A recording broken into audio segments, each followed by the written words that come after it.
Alex Aquino. I'm a partner with Black Scale. We're actually at our store. Native born in San Francisco, still live in San Francisco. Board member of the Merchant Association on 8th Street, and father. So I'm one of the co-producers of the event in assistance with Rec and Park. I help raise the capital with a group of merchants on the block and local businesses, incredible businesses, help build the infrastructure to make the park more safe and clean. Well, I've been reaching out to District Supervisor London Breed for several years now, reached out to Rec and Park, but I believe this year was right timing because of Prop 64, which is now legal in California. And I think that we offered a great plan to make it work. We were the first store to donate some money to build the infrastructure. And then we had a burner with cookies and Hemp 2.0. And then we had Cookie Fam, which is the originators of the Girl Scout cookies.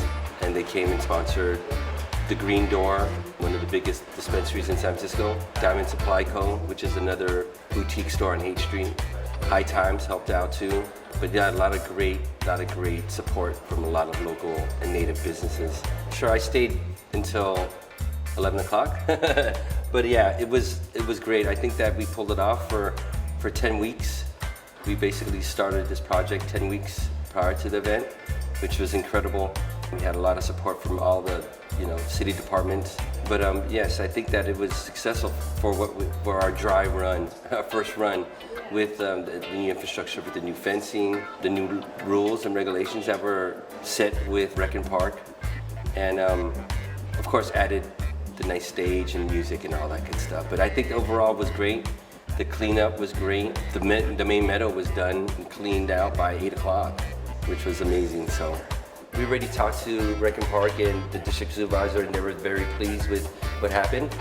And so yes, we're going to take the best points of what we've done this year and apply it for next year. We definitely want to tweak a couple of things that I think that we could dial in what we didn't do. But yes, we're definitely taking the key points of the success of the event. I would like to mention that we also not just help clean up the park, but we actually did a program and a game plan to clean up the Upper Haight. So we reached out to the neighborhood groups, and we strategically placed porta potties within the Haight-Ashbury corridor. We had 30 porta potties up here, and then we hired a local nonprofit called Taking It to the Streets. They're a program that actually hires the homeless youth, and in return they give them a place to live for that night. So we actually hired them to clean up for the whole Upper Haight corridor, which they did an amazing job. So I'm pretty proud of that plan, of actually implementing the cleanup for the Upper Haight. I think that another thing too is that we finally did a recycling plan for the cleanup at Hippie Hill. So we diverted tons of garbage. Instead of going to landfill, actually went to recycling. So my name's Christian Kalinsky. I'm the executive director and co-founder of Taking It to the Streets. What we did at 420 is we made sure that there was no overdoses, no type of violence or any type of weird stuff happening in all the porta potties that were provided for the public. Had kids do split shift. The people who were in my program, I call them kids. People who were in my program, they did split shifts. One shift was from 12 to 4.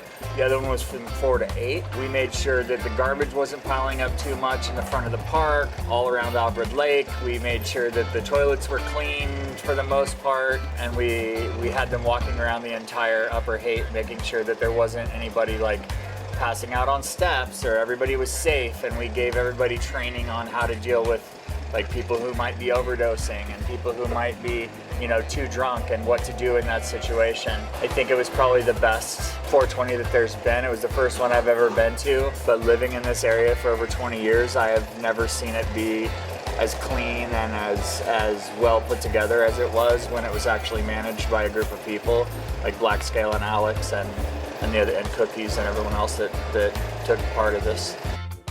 My name is Jason. We're here at Cookies SF on Haight Street. I'm a sales associate here. So I guess Cookies partnered up with a very close relationship with Alex over at Black Scale, so they partnered up and did the sponsorship for it. This one was, compared to last year, this one was less chaotic. It was a lot more calmer. compared to the previous year, when it was just kind of like a melee, like a free-for-all last year. You know, this year was like you closed the streets down. People were able to walk the street. They were able to, get around. The security just deterred a lot of the riffraff. You know, the police presence was pretty helpful once the event was over, just getting everybody back out and keeping people moving.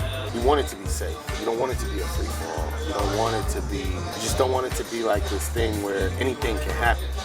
You know what I mean? I got a 17-year-old daughter. If she decides when she turns 18, she wants to smoke weed, she want to go to 420 on Hippie Hill, I would rather her go to a structured event than a fucking free fall than anything happen.